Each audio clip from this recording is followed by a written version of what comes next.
Welcome to the Diabetes Podcast, where we strip away the noise and get to the root of what's really happening with type 2 diabetes and how to reclaim your health and your life. Today we're talking about something that almost no one is connecting the dots on, the link between type 2 diabetes and cancer. Because it's not just about blood sugar, and it's not just about cancer cells. This is about the metabolic storm that brews silently until it's too late. What if the same core defects driving your diabetes are also fueling cancer? Let's get into it. Hello, and welcome to the Diabetes Podcast. I'm Richie. And I'm Amber. And Amber, this past week, you had an opportunity to give a talk for the Florida Society of Clinical Oncology. The talk was specifically for veterans living with cancer. Can you tell us a little bit about that? Well, it was a real honor to be able to give back to people who have dedicated their lives in a large part to serving the freedoms of our nation. And especially you being a veteran, I never understood until you were in the military how much they own you, like you are a commodity to the U.S. government. And an interesting thing that you've said before is that a lot of times with veterans, they look at that commodity as a 20-year investment instead of the lifetime of the human investment. So this was about more of the lifetime giving back and trying to help people who need it.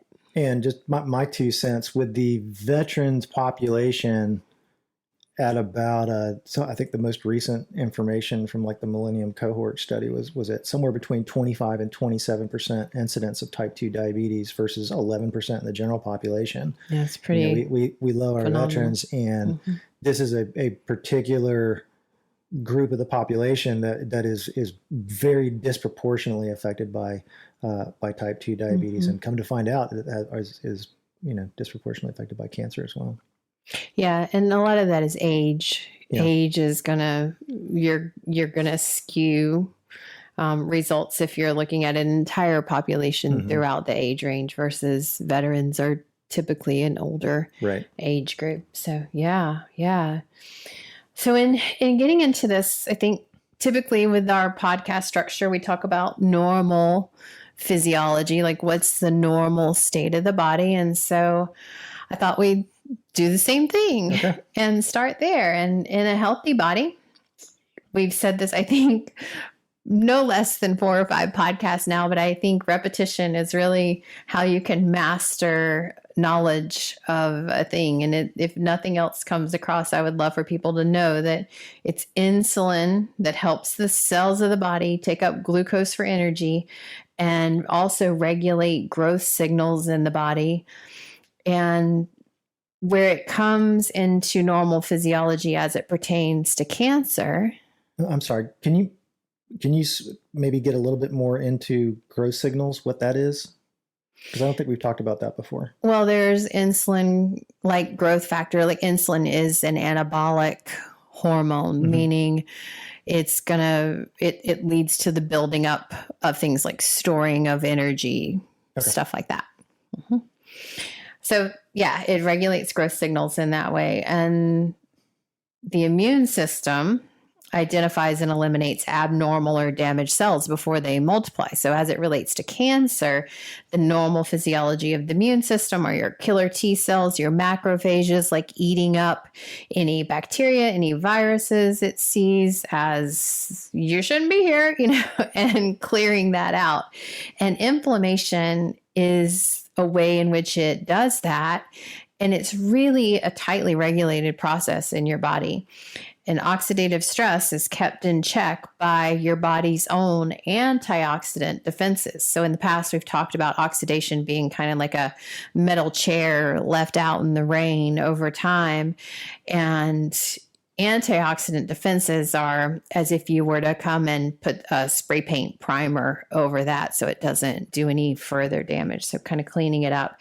This is a really well-oiled machine in your body to keep rogue cells in line, like always always proactive, always looking at what's going on. Are you supposed to be here? You should have been dead by now. Just kind of checks and balances to the extreme within your body. And as we've also talked about in other podcasts, is that when insulin resistance shows up, this entire system gets quite off track.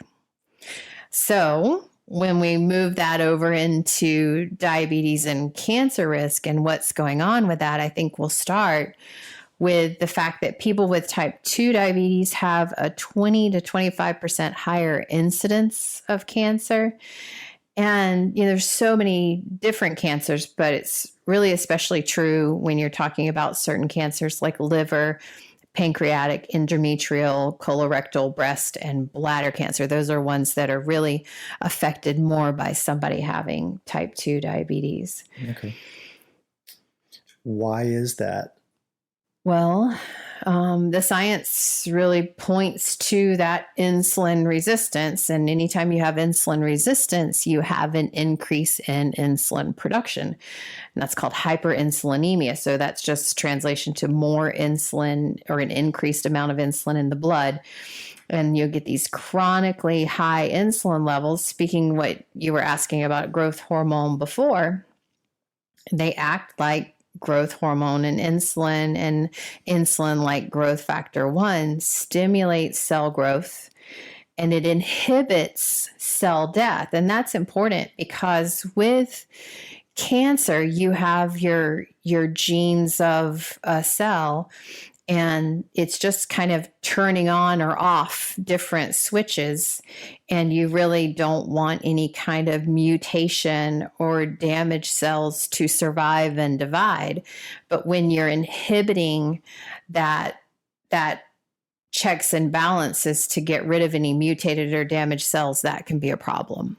And that insulin growth factor 1, is that insulin like growth factor 1? Yeah, as a co-secretor, is this kind of like the amylin with the insulin? Yeah, I see what you're saying. Like amylin is a co-secretor with insulin. I think this is more about, this chronic inflammation idea that you have inflammatory cytokines like tumor necrosis alpha and interleukin 6, which are increased in diabetes. So interleukin 6 is a signaling protein and it's produced by various cells. So I do know that about interleukin 6. And it's also produced by your immune cells, like your killer T cells. And it has a dual role. So it's pro-inflammatory if you've got hyperinsulinemia, type 2 diabetes, and this insulin resistance going on. But it's a good thing when it's anti-inflammatory, like if you've got an infection or you did some really heavy exercise and it's trying to heal that. So interleukin 6 plays a really key role in chronic low-grade inflammation that can be present in type 2. And it's thought that this chronic low-grade inflammation is putting someone more at risk of these certain types of cancers. Okay. So that's really because anytime you have this high oxidative stress and the high glucose levels, well, the high glucose levels are what's leading to the increased oxidative stress, and you're going to damage the DNA and cell structures, which is a really key, as I was saying, with the light switch that turns on and off. It's key in triggering cancer formation. Because with cancer, you have apoptosis, like think of like a red blood cell, for example, lives for 90 days. So as that pertains to diabetes, you can have a hemoglobin A1C test that measures the sugar that has attached onto that red blood cell. And they know what your average sugar has been for about the past 90 days because that red blood cell lives 90 days and then it dies and you make new red blood cells. So in that same manner, all of your cells have a did you want to say something? I was just saying, we've been doing this for how many weeks now? I think this is the first time you've explained how the A1C test works. I mean, again. Well, I don't think anybody's really needed. I think I did, but okay, maybe not. I mean, it's not germane even to the conversation, but just like I learned something every week, guys. I hope you're with me. That's cool. Like, oh, that's how the A1C is done. Yeah. Okay. So your cells have a shelf life, if you will. They are supposed to live however many days they're supposed to live. They have a role to play during their life cycle, and then they're supposed to go away. And the skin fun fact, the skin that you're in right now is not the same skin you were in 10 years ago. You completely have new skin. We don't snake it off, we don't have this big massive shedding because it's happening all the time. But I don't know if I sit in the tub long enough, I think gross, stop. Just no sir. And you need to take care of that when you do, by the way, like off topic. Anyway, where was I got too complete. Okay. Apoptosis, programmed cell death. Yeah. So when that happens, so basically it's supposed to die when it's supposed to die. And that's how cancer can proliferate, is you have this cell that's supposed to live so many days, but it continues on and multiplies and multiplies and multiplies. And there are different types of cancer. Some are very slow growing and some are very rapid growing. Prostate cancer is one that, unfortunately can kill people, but the majority of men with prostate cancer die with prostate cancer from other causes. They don't die from prostate cancer. I think that was one of the interesting things to come out of the talk this week was that, that the people that are actually dying of prostate cancer are not that many, but are from, like you said, secondary complications of prostate cancer spread into other places. Well, not that so much. Like that does happen, unfortunately. That happened with my stepdad, as you know, unfortunately. But that is not exactly what I'm talking about. If you think about these blue zones, Japanese men, as an example, when they pass away at age 99 or 100, they would test positive for prostate cancer, but that's not what they died from. That's what I mean, more than like metastases type deals. Yeah. So having diabetes weakens your immune function, and it allows that apoptosis not happening to evade detection. And so they're kind of sneaky going around. You got the guards coming around, and they're just, for whatever reason, not getting detected and done away with for the most part. So does this have anything to do with the higher rates of obesity within the diabetes population? That's a great question. And there's definitely a link between obesity and cancer. I don't know what that increased prevalence or risk is off the top of my head. But I would say, looking at a meta-analysis of 23 different studies, and this was in diabetologia, which is, every time I say it, I'm like, what?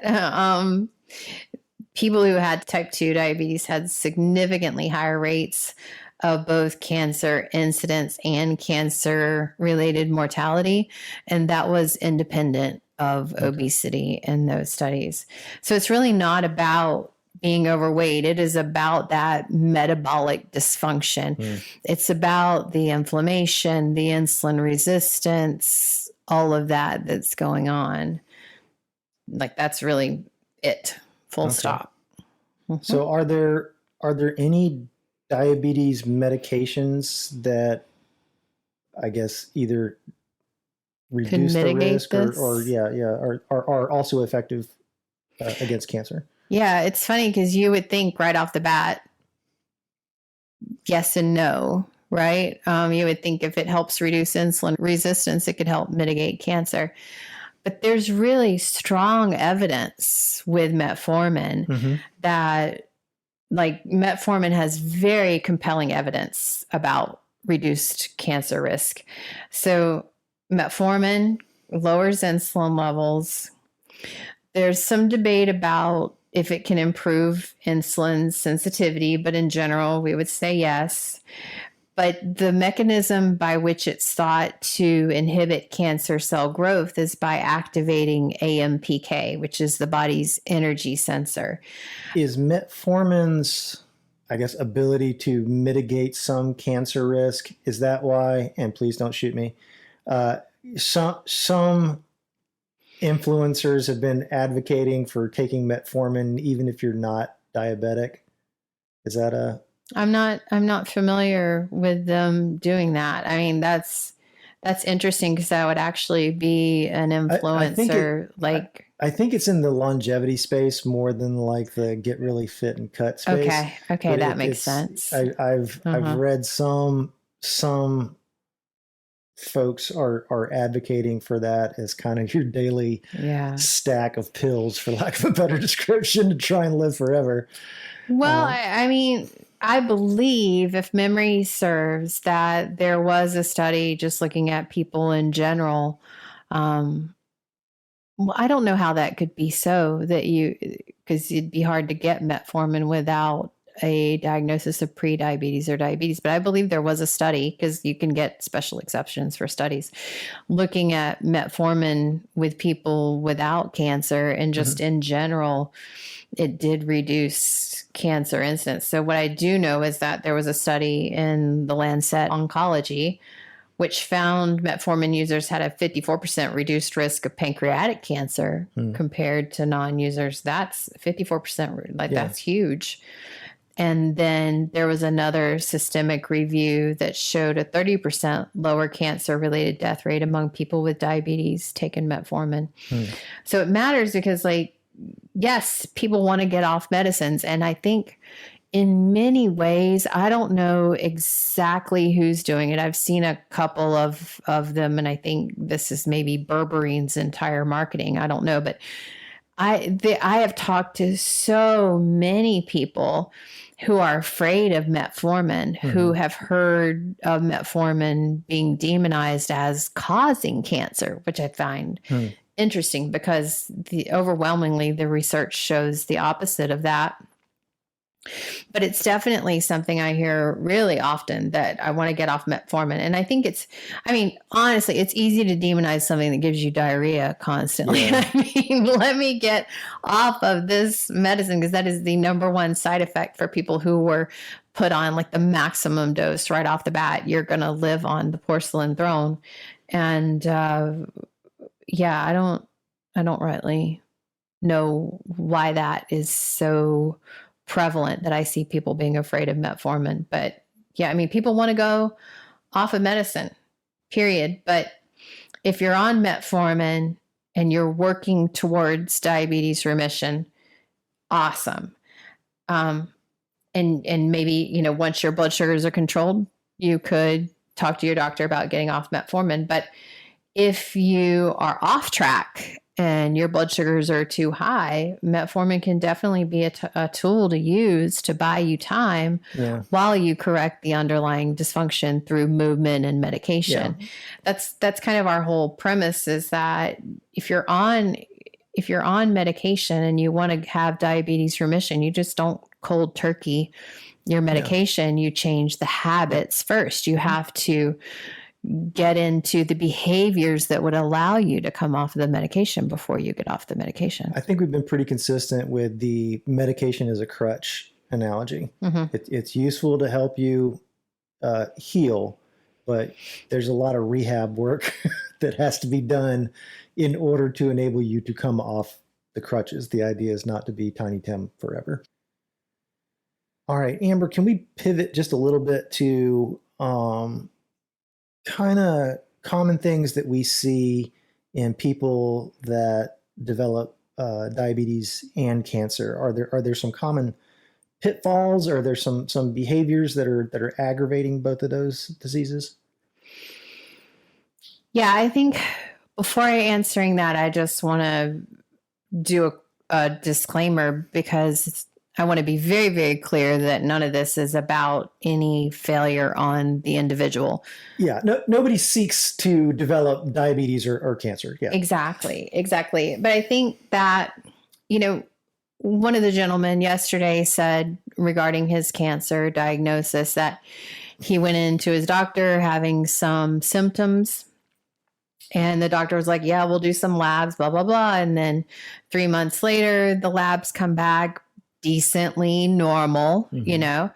And he's like, yeah, but I'm still having symptom XYZ, you know? And like he had to really push for further labs that were detectable for that cancer that he had. So I think sometimes you can have this false comfort of quote unquote normal labs. And like, what does that mean? Most people don't know how to truly interpret lab results. Like, who was trained on that? That's not in the medical field, and not even everybody in the medical field can do that. And then thinking that, you know, their blood sugar is not that high, so they wouldn't be at an increased risk. Like, I'm just on one medicine, or my A1C is just 6.3. But the truth is, as we talked about in prior podcasts, this insulin resistance begins well before a diagnosis of diabetes, which means that that risk begins well before the diagnosis as well. So it can really, this like almost not really heavily symptomatic and insulin resistance that's just simmering beneath the surface for years. So it's a lot like cardiovascular disease. And I believe we talked in the past about, you know, heart disease being the number one killer in North America, but it doesn't begin the day that somebody has a heart attack. It is a slow process over the course of about 20 years. And it's the same thing with the development of the diagnosis of type, you know, by the time you're diagnosed with type 2 diabetes, you've had pre-diabetes for usually about 6 years, and you could have had other underlying insulin resistance for even longer. And the same can be true for most types of cancers, not all, but most types of cancers. You have that underlying in the background. You have these cells that were supposed to die that didn't, slow growing, but they're not big enough to signal some sort of a lab result to trigger or symptoms to trigger. I'm not going to see it on an X-ray or an MRI or something like that. Yeah. Right. Maybe a PET scan. I don't know. I'm not a cancer expert. Do not purport myself to be a cancer expert at all. But my understanding about PET scans is like even like a tiny Q-tip, a quarter of a Q-tip can show up. But like your average person is not going to go getting a PET scan for no reason, you know, so it's not really going to show up. So you've got, I think also a lot of people in North America, we talked about this on the last podcast on ultra processed foods. They've got some additives that there's something about ultra processed foods that increases your risk of disease states, period. They're very low in fiber, yet these foods are cheap, hyper palatable, meaning they have that gummy, chewy effect to them. That's like yummy, when really we need to be crunching and chewing often, chewing about 40 times each bite. And they're often advertised horribly, like sugar-free, diabetic friendly. And it's just those kind of claims like irk me. If you can, those really irk me, and like diabetic friendly and 30 ingredients later. And the fact they say diabetic friendly instead of a friend to people with diabetes, there's your first cue right there. Their marketing is off. It reminds me of being at a restaurant once that had the gator drinking a Coke saying pop of the swamp, or Pepsi pop of the swamp. And I'm like, no. We don't say that here. We don't say pop here. It's all a Coke, whether it's Pepsi or Coke, it's Coke. Anywho, in regarding that, in one study, for every 10% increase in ultra processed food intake, that was associated with a 12% higher increased risk of overall cancer. And that was in the British Medical Journal, 2018. So it's really dysregulated hunger hormones like leptin, ghrelin, dopamine depletion. So like when I hear things like I'm addicted to sugar, I'm a sugar addict, I just need a little something sweet after dinner, that is dopamine talking. That is the habit of the dysregulation in those hunger and satiety cues. Does any of that sugar craving come from that gut dysbiosis that we've talked about? It can, before? for sure. It absolutely could come from that. It could come from all of those combined, you know, and that's really the bottom line, is that oftentimes people are given very generic advice when it comes to their diabetes and their doctor visits, you know, and it's hard to like really dive deeper into the true risk. Like we tend to be very bad at assessing risk, period. Well, not just that. I think, you know, and not just healthcare, we're not a proactive society, not a proactive culture. Yeah. You know, you talk about doing risk assessments. I remember as a young officer many years ago, you know, every field exercise you did, you had to, as to the best of your ability, do an exhaustive list of what are the risks that I can control for and how can I mitigate those. You know, for an inherently violent trade, I can never perfectly eliminate the risk of getting shot or blown up. That's kind of the gig. But I can reduce the risk of like breaking my ankle getting out of a vehicle or something. You know, like that's the kind of stuff that you can control. Yeah. You know, and when you think about this day to day, like who is thinking when your friend invites you to brunch, who is thinking, well, I could go to brunch, but what are the risks of having 3 mimosas from the bottomless buffet, you know, and the pancakes and syrup? Like who is sitting there doing a risk assessment at that time? Nobody. They're thinking this is a social event. A lot of social events are designed around food, and it's considered living. And unless you have better strategies for living well and choices that you can make that are healthier for you, there's not a lot of incentive for change if you don't tie cause and effect directly. And everything that we've talked about is like, this could be 20 years in the making. So it's so slow and insidious that it's not in front of your face on a regular basis for most people. But to that same point, I mean, earlier you advocated for getting your insulin, not insensitivity, your insulin levels checked, right? This would be a precursor, a long tail precursor to a diagnosis of, you know, forget type 2 diabetes, even pre-diabetes. But this is a proactive thing that you could do that would start to show up many years before that diagnosis. If I'm hearing you right, I think cancer is kind of that same bag, that many, you know, by the time it's actually detectable, the system or the environment that is creating the depressed capability of my immune system to identify the increased levels of the hormones that don't enable the cells to die or don't promote cell death when it's supposed to happen. This is happening many years in advance. So, I think it's safe to say that the prescription for cancer prevention is very similar to the prescription for diabetes prevention, which we're not, culturally aligned to do, but that's really the only answer to getting a handle on this and reversing this kind of long term. Is, the audience for these kind of conversations is really much younger than you would normally think. It is very much. Yeah. This will happen. I think about a lot of people on a long enough timeline, and I can get ahead of it much earlier. I think about this with our children. It's interesting that there are very different nutritional habits between our children.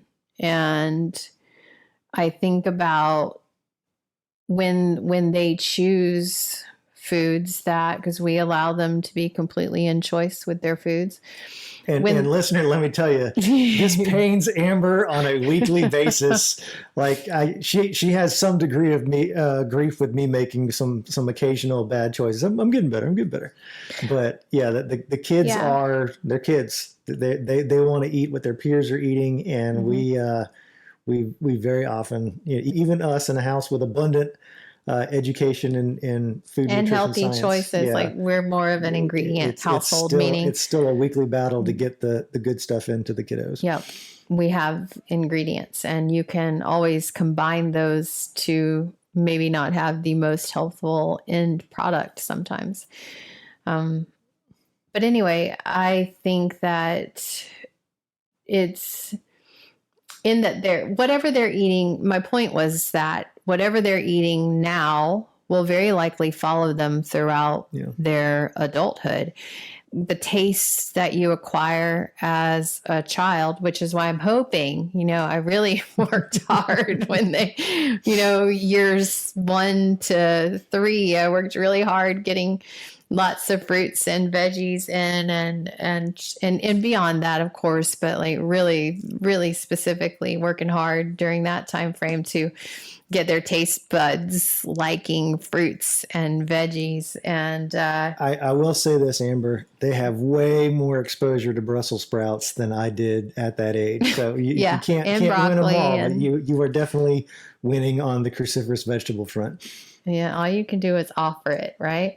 So if we talk about what habits can reduce cancer risk around this, and they're not dissimilar to the same things we talked about in the past at the end of every podcast, like what can you do to, what one thing can you do today? So we're going to talk about a few to start with.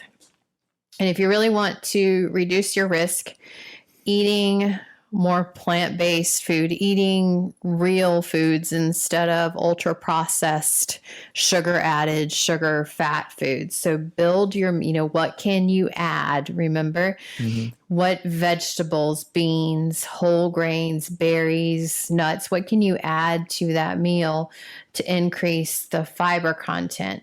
And especially when it comes to cancer, we look to cruciferous vegetables like broccoli, cauliflower, Brussels sprouts, cabbage.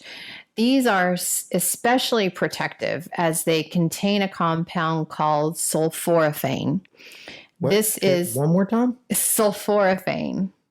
And this is the most widely studied, at least to my knowledge, the most widely studied anti-cancer food compound or compound in foods, because it promotes detoxification enzymes, it lowers inflammation, and it really helps increase that apoptosis or programmed cell death. So, and that's all cruciferous vegetables. Yes. Okay. Mm-hmm. Yeah. And really you want to think about eating the rainbow, eating a variety of these colored fruits and vegetables, because you're going to be getting your, all of your phytochemicals, all of your phytonutrients there. So we're talking about flavonoids, and you've got your anthocyanins, your carotenoids, all of these things. So your carotenoids are really big in the orange group. Your anthocyanins are high in the purple and blue, blueberries, red cabbage kind of category. So you really want to try to get all the different colors to get the compounds from that color that are protective against inflammation, oxidation, anti-carcinogenic type things. So then the American Institute for Cancer Research recommends to avoid processed meats. And this is not, what's so interesting to me is this is not a new guideline or recommendation. And their wording is so strong within it. It's not limit. They do say limit red meats. But when it comes to processed meats, the word that they use specifically is avoid, because it is a group 1 carcinogen. Yeah, this it one is absolutely correlated. Of the information that I was new information to me yesterday, this one hurt me the most. This one means this ruined every hot dog I'm going to have for the rest of my life, really, is what it comes down to. I find that so interesting because one thing I was just about to say was that this has been for at least since Maggie was born, if not before. So we're talking 14 plus years that the American Institute, this has been in their recommendation. And I know I told you, I'm just saying. I'm flashing. This harkens back to the dietitian talk that you went to. That was not me. That said that you should get 25 to 35 grams of fiber a day. You know, I've been feeding you whole wheat pancakes and whole wheat bread and steel cut oats for years. And you had the audacity to come home and say, "Hey, Amber." But did you know? Did I know? You're funny. Yeah, I hear this story about every week. I can't, you know, it's a good one. But to me. I do think it speaks to, like, we're not perfect. Okay, I'm not perfect. Amber's much closer to perfect than I am. Stop. No, I'm not. But it does speak to that, how much of the food choices that we make regularly are tied to like an event or a feeling. Like for me, absolutely. For me, hot dogs is highly emotional. Dogs are July 4th. Right. And in particular, July 4th of 2005. I remember vividly being in Iraq, drinking non-alcoholic beer, eating hot dogs. It's interesting that you were drinking non-alcoholic fireworks beer. that we were projecting onto the side of a building because we don't want to take a risk on actual fireworks inciting some kind of violent response, and thinking it's going to be, I'm really going to enjoy 4th of July from here on out. I'm going to do it. I'm going to do it right the American way. And it's, you know, that hot dog tied to a time with those people and that, you know, all that stuff. I can't knowingly, you know, every not just hot dogs. I mean, processed meats in general, you know, salami, bologna. Yeah. All of that kind of stuff. It's just not worth the lift.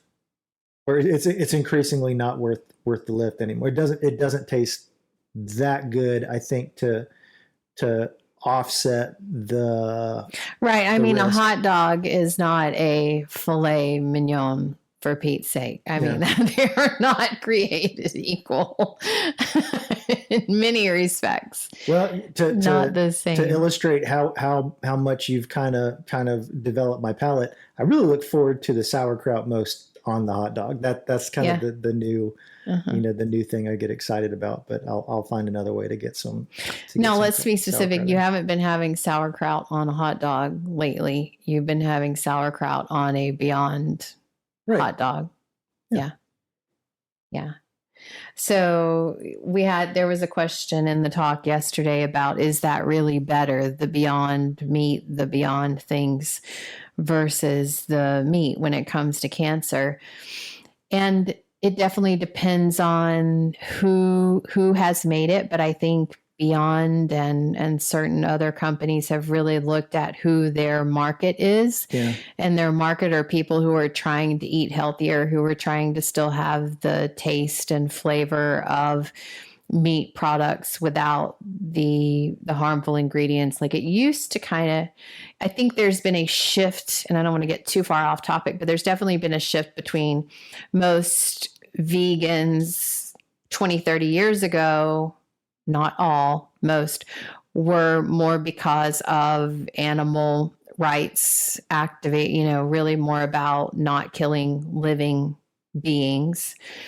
And it has moved more into, that we don't want to do that.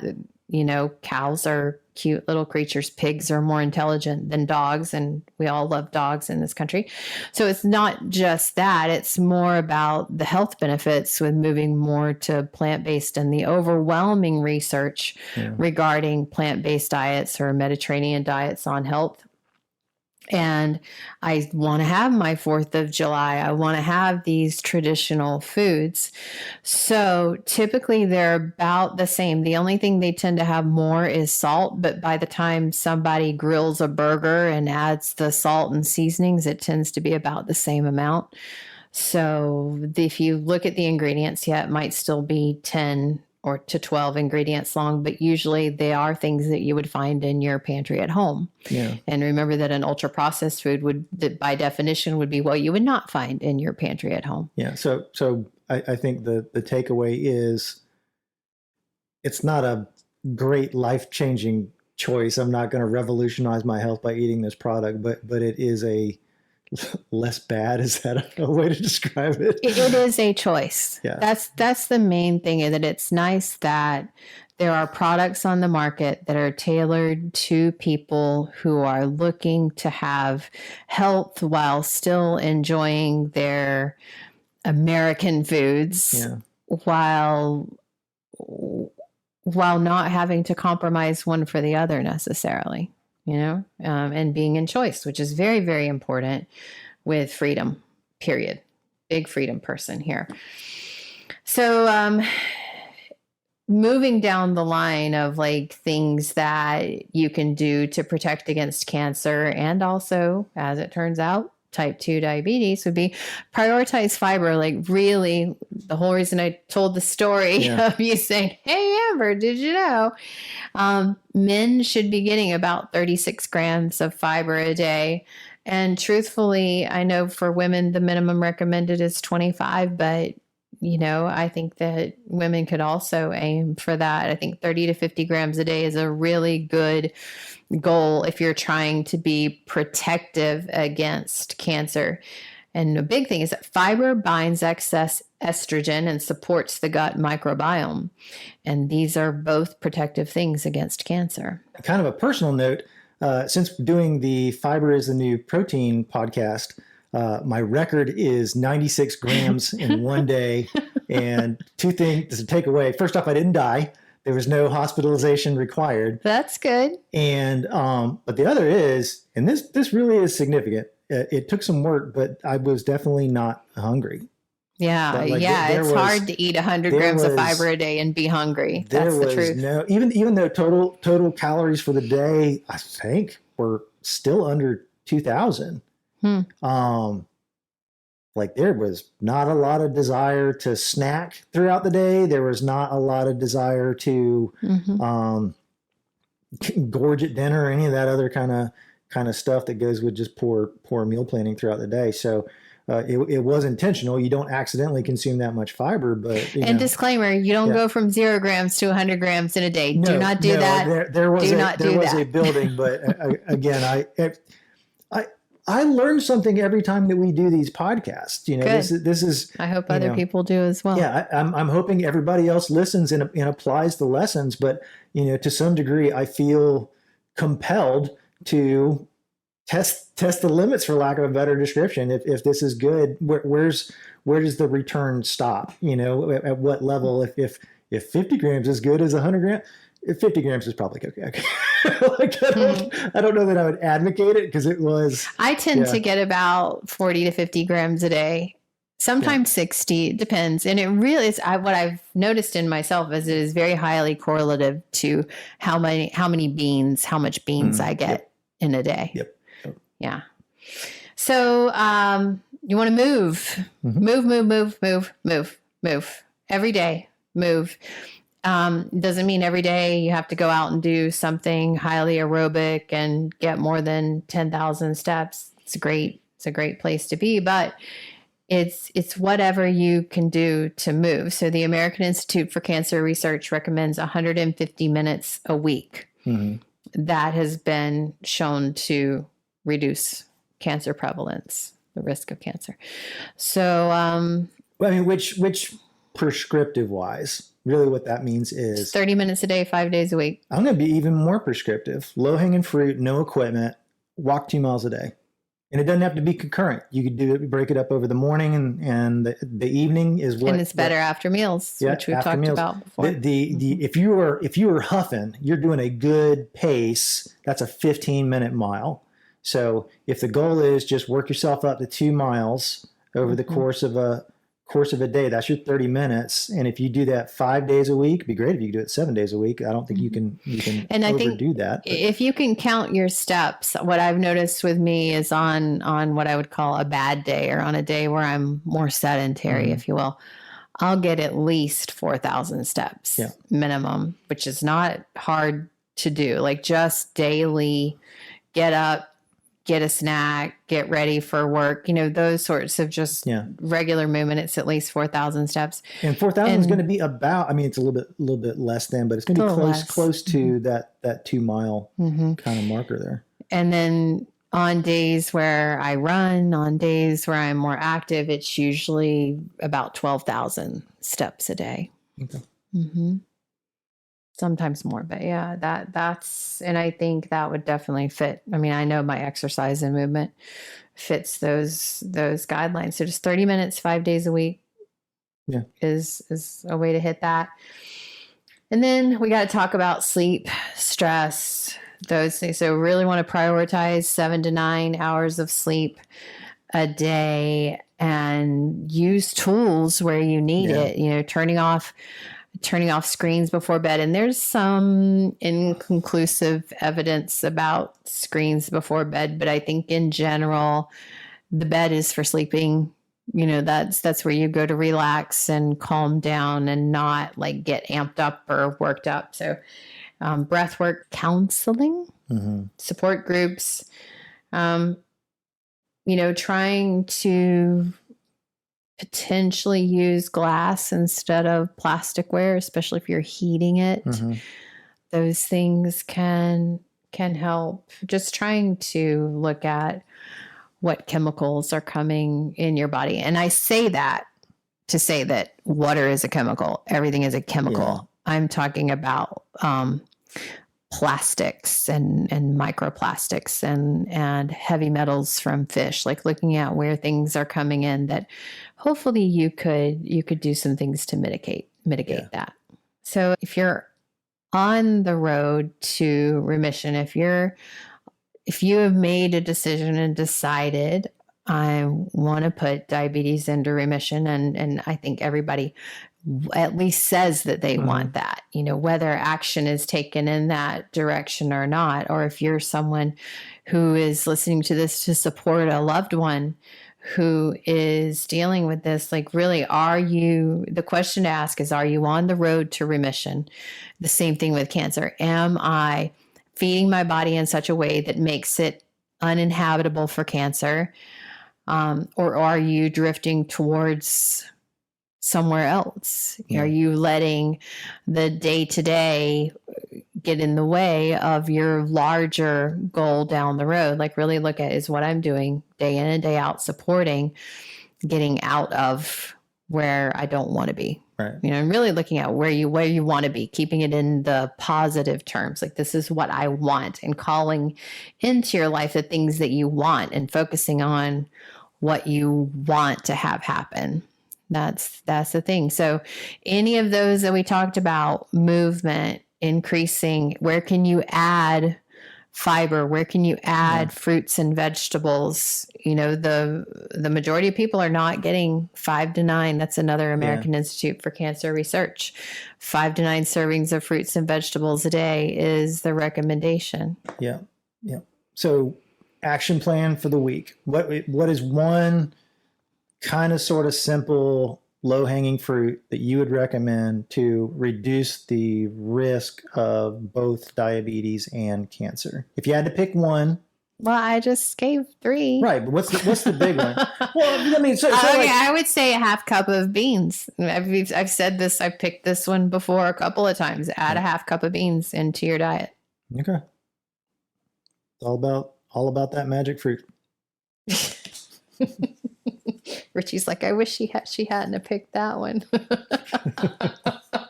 But beans also have something called saponins. Saponins. You tell me some more about the saponins. plant glycosides, don't you know? I did not know. So if you've ever had beans and you load up the pot, you notice like all that foaming that happens in the water. That's very anti-cancer, immune boosting properties of those beans. So don't toss that. I want to consume that, or is that?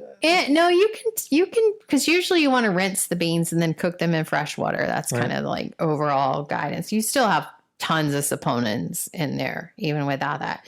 And those are going to inhibit tumor growth. So that with cancer, they're going to inhibit tumor growth. As it relates to cancer, they're going to increase that programmed cell death, disrupting cancer cell membranes, not your own body cells membranes, but cancer cell membranes. And then as it correlates to diabetes, they're going to reduce cholesterol and get your Bacteroidetes, that friendly gut bacteria, up, and reduce the inflammation and overall insulin resistance by increasing the fiber. So listener, there you have it. Beans really are the magic fruit. This has been yet another week of more beans on the Diabetes Podcast. Yes, more beans. We hope you enjoyed it, and we will talk to you again next week. Thank you. Thanks for joining us on the Diabetes Podcast, where we bring you the science, the strategy, and the support to transform your health. If this episode helped you see the bigger picture, share it with someone who's trying to break free from the diabetes and cancer roller coaster. If you need additional help and support, please check out empowereddiabetes.com or email us at support@empowereddiabetes.com. Additionally, please subscribe to the Diabetes Podcast, leave a review, and don't miss next week's episode. Your health is your story. Write a different ending. Remember, take courage. You can do this. We can help.